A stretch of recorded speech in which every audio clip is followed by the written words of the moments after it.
Aujourd'hui en Mauritanie, l'esclavage des Noirs est l'héritage pur de l'islam. Dès le 8e siècle, les Maures blancs, berbères arabisés, débarquent avec le Coran et réduisent les Noirs en bétail au nom d'Allah. Les Haratines, enfants de la basse classe, élevés pour servir et croire qu'obéir à un mort, c'est obéir à Dieu, Allah. Les Peuls, les Soninké, les Wolofs sont esclaves indirects et sont soumis par la loi islamique. En 1905, la France abolit l'esclavage, mais protège ce système esclavagiste pour mieux gouverner le pays. En 1981, abolition fictive.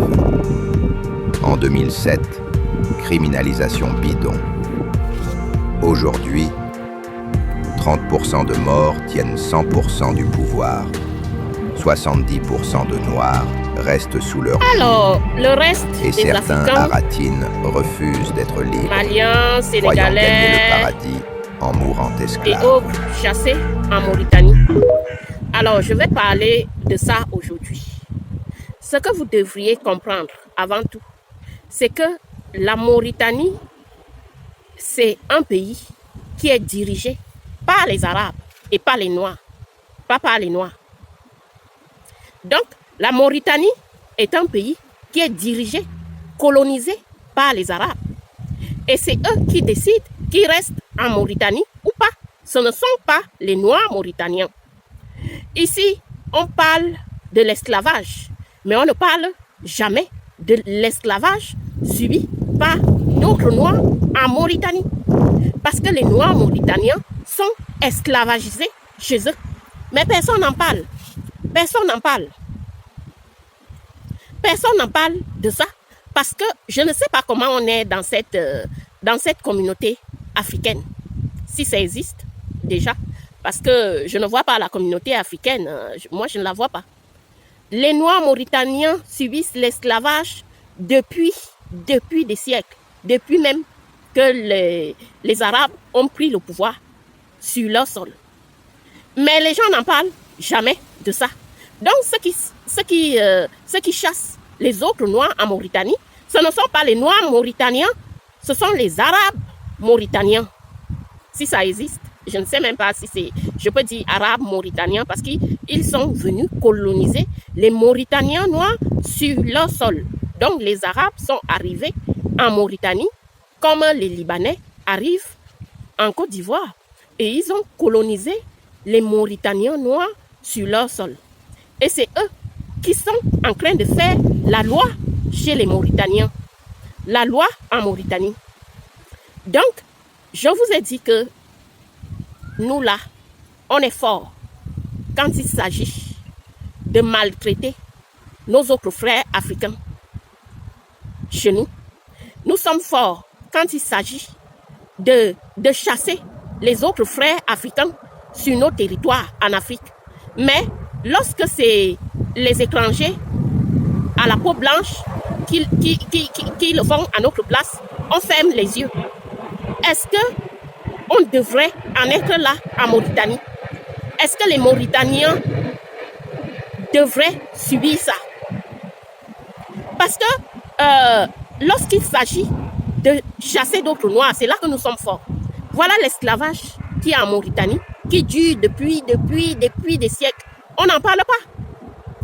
Et moi, je vous dis, les Ivoiriens qui sont venus dans le clash entre Gabon et Cameroun pour me dire que les Camerounais doivent être chassés de la Côte d'Ivoire, comme le fait le Gabon.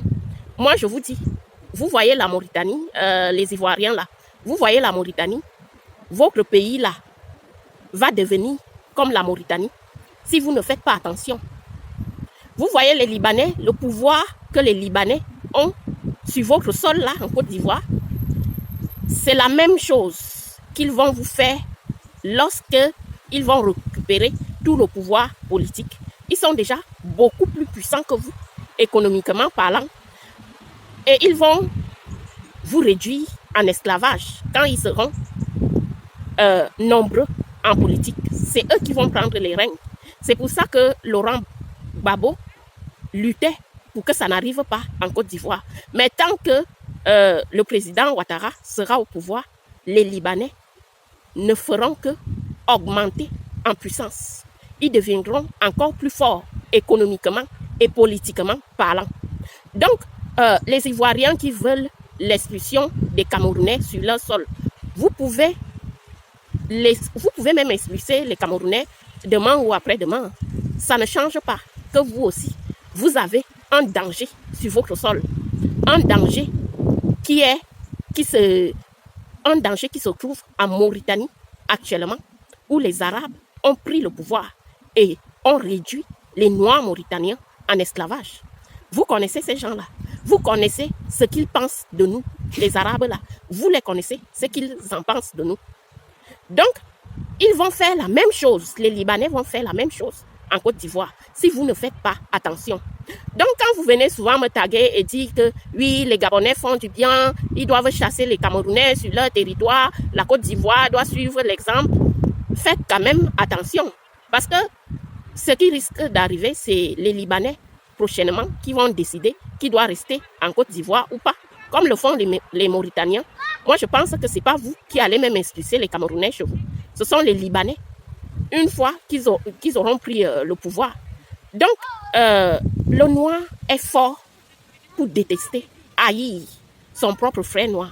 Mais il ne voit jamais le danger qui se passe avec d'autres populations dites blanches qui l'ont esclavagisé. Vous voyez l'Afrique du Sud, non? L'Afrique du Sud en est où aujourd'hui? Depuis qu'ils ont créé les mouvements comme les Djoudjou là, qui poursuivaient d'autres Africains noirs, qui chassaient d'autres Africains noirs sur leur territoire. Est-ce que vous voyez ce qui se passe en Afrique du Sud aujourd'hui?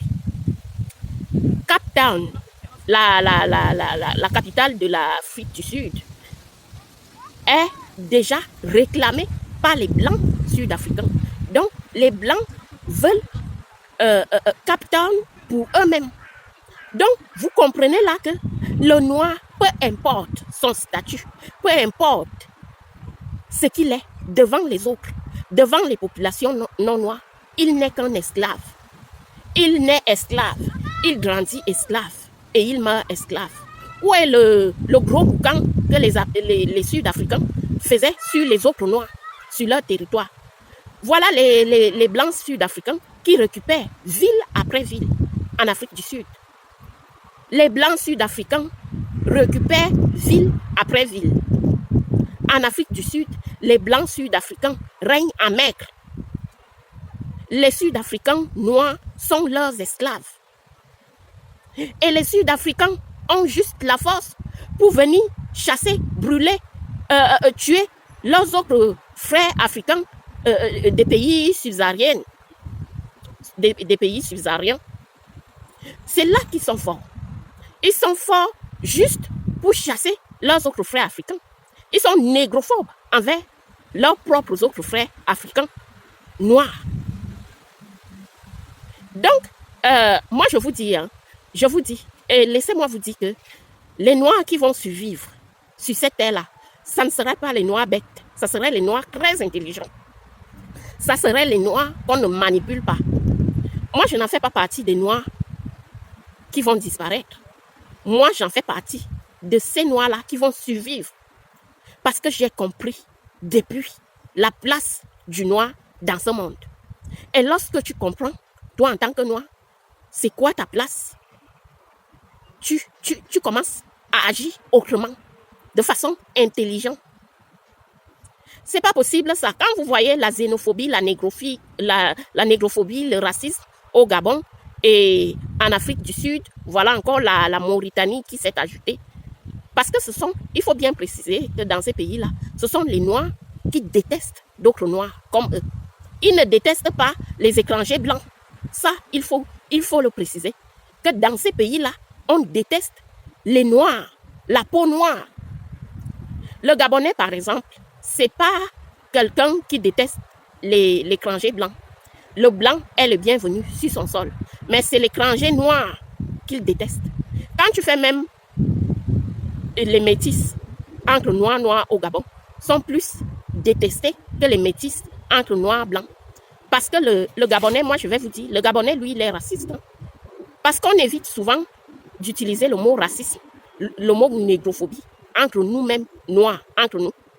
Or, on est les plus racistes de cette planète. Mais on ne veut pas se l'avouer. Donc, moi je vous dis, ceux qui vont survivre en tant que noirs sur cette planète, ce seraient les noirs intelligents. Et moi, je déconseille aux femmes noires de continuer à faire des enfants noirs qui vont devenir des esclaves des autres peuples. Parce que nous sommes voués à ça, à l'esclavage, à vie. Qu'on le veuille ou non. Le Coran parle de ça, la Bible parle de ça. Donc, nous-mêmes, entre nous là, on ne s'aime pas. Voilà un pays comme la Mauritanie qui souffre, dont les Noirs souffrent. La population noire est méprisée, esclavagisée. Mais nous sommes incapables de parler de ça. On fait comme si ça ne nous concernait pas. Pourtant, c'est des Noirs comme nous. Mais comme chacun en Afrique se dit, oh, c'est le pays de l'autre, ça ne me concerne pas. Il faut voir la vérité en face. Moi, j'avais dit aux Noirs qui sont musulmans que vous êtes des esclaves. Vous êtes des esclaves selon l'islam. Donc, ça ne changera pas. Et c'est à vous maintenant de vous organiser pour sortir de cette religion et de vous organiser pour faire des choses entre vous. Votre statut dans l'islam est le statut d'esclave. Donc, maintenant, assumez aussi, lorsque vous acceptez une certaine religion d'une certaine population, assumez aussi qu'on vous traite d'esclave, qu'on vous rende esclave. Parce que lorsque vous suivez la philosophie qui n'est pas la vôtre, vous êtes des esclaves à vie. Donc, agonisez dans cette religion et vous allez demeurer des esclaves à vie.